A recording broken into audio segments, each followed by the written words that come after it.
Kia ora everyone, it's Mary Jo here, Kiwibank Economist. This week's video is all about the housing market. According to the latest Ryan's data, August was another good month for house sales and prices continued to rise. In Auckland specifically, annual house prices are growing at double-digit rates. It seems that the latest Level 3 lockdown has had little impact on the market. In fact, during this time, sales continued, with virtual house tours becoming a new thing, and more auctions were being held online. Now, the New Zealand housing market has proven incredibly resilient to both the April and August lockdowns. Record low mortgage rates, as well as getting rid of the LVR restrictions, have obviously helped to keep the market afloat. And because of this, we've seen a lot of engagement from particularly first home buyers as well as investors trying to take advantage of the current environment. Another factor supporting prices is the lack of housing supply we have here in New Zealand. We have seen an increase in the number of new listings, but not by enough to offset the number of properties sold.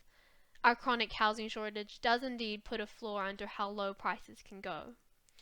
So given all the latest developments in the housing market, the correction we're expecting may not be as severe as we had initially forecast, despite the unemployment rate still rising to about 9% by year end. And that's a pretty atypical result coming out of a crisis. Usually you'd see a drop in house prices somewhat equivalent to the rise in the unemployment rate, similar to what we saw during the GFC. But because of outsized policy responses to date, as well as the strength of economic activity following the lockdowns, we're a little bit more optimistic in terms of our outlook for the housing market. But we're still realistic in our view.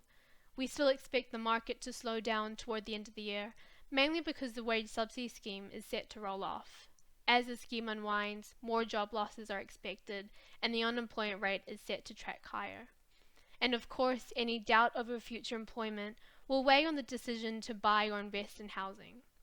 But if the housing market delivers yet another curveball and activity continues with the same level of strength, we can expect another upward revision to our forecasts. Until then, talk to you in the next video.